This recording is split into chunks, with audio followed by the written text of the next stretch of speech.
Dear friends, there is an interesting story of dreams.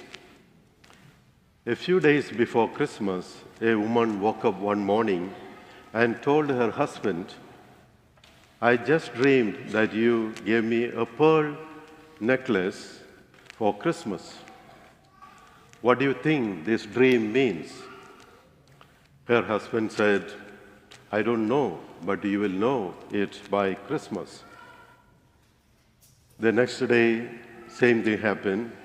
And on the third day, the woman woke up and smiled at her husband and said, "I just dreamed again that you gave me a very expensive pearl necklace for Christmas. What do you think about this dream?" And he said, "Maybe you will know it by tonight." That Christmas Eve, her husband came home with a small package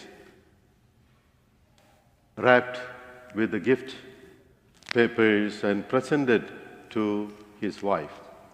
She was so excited and she opened it very gently with high expectations.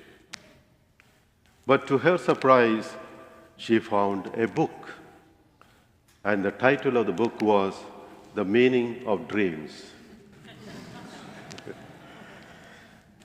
Dear friends, all of us have dreams in our life. Like any one of us, Dan Wakefield, his dream to be a great writer, and he did. 2 of his novels were made into Hollywood movies. Yet, Dan was not happy in his life. That he explains in his book called "Returning: A Spiritual Journey." Like many young people these days, Dan also abandoned his faith in college. That left him with a deep spiritual void that he tried to fill with the drugs. But that only made it worse. Then one morning in Hollywood, he woke up screaming. Some instinct within him told that he must return to the one place where he felt at home. That was Boston City. Just before Christmas, he was sitting in a neighborhood bar. A man by name Tony was sitting next to him.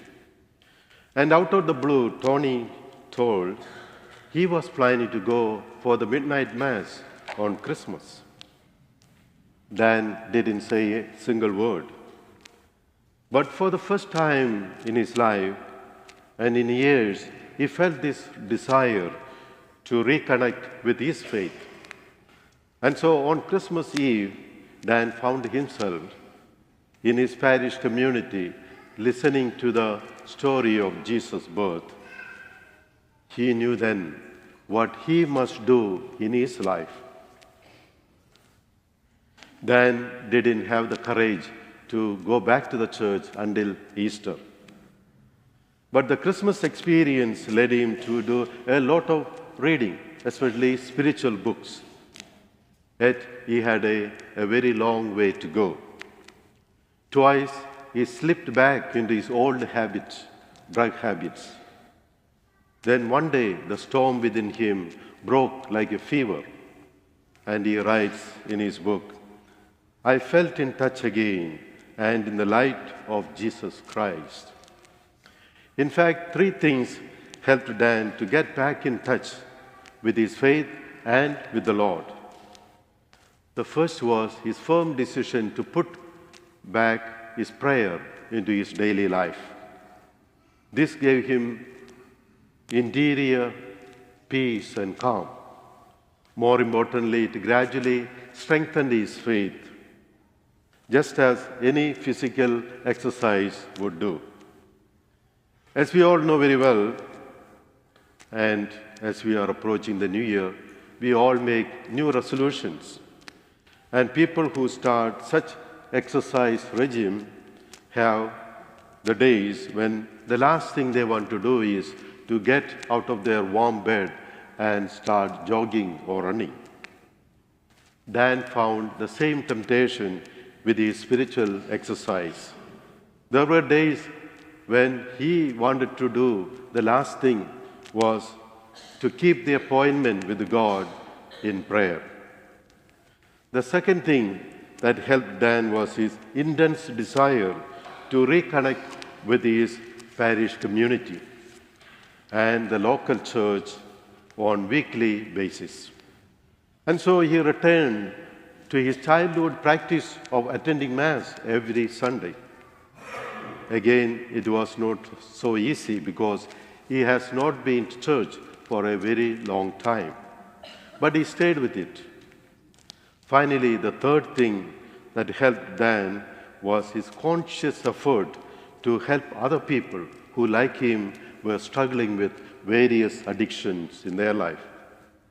In the process of doing this, he learned the value and benefit of serving other people. The story of Dan is a story that has been repeated in one form or other every year during Christmas season. Some people who come to Mass, Christmas Mass, have never been to church all year long, or they went to church for special occasions. I am not talking about our parishioners here. Like the shepherds in the Gospel, these people too hear the song being sung by the angels, and they suddenly find themselves being drawn to the church to worship Christ's child. And like Dan, they too end up receiving the greatest gift from our newborn King. They receive God's peace and the grace to reconnect with the faith and with the Lord. Remember always, our true happiness of lives does not depend on our wealth, our possessions, or our fame and comforts, but in the love, grace, and being in the presence of Jesus, our Savior.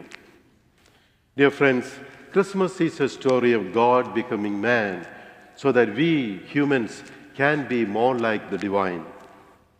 In a little town of Bethlehem, in a quiet peace of a winter night, our Savior was born more than 2,000 years ago. And the world was never the same again. Our Savior changed the world forever. Now Jesus has become part of our life. And today he comes again to tell us that God still loves the world. I like to conclude with a quote from a church father. He says about Christmas, "Because our greatest need was for redemption, God sent us a Savior born of a Virgin Mother, speaking the language of love." So the question for us today is to ask, are we willing to speak the same language of Jesus with others?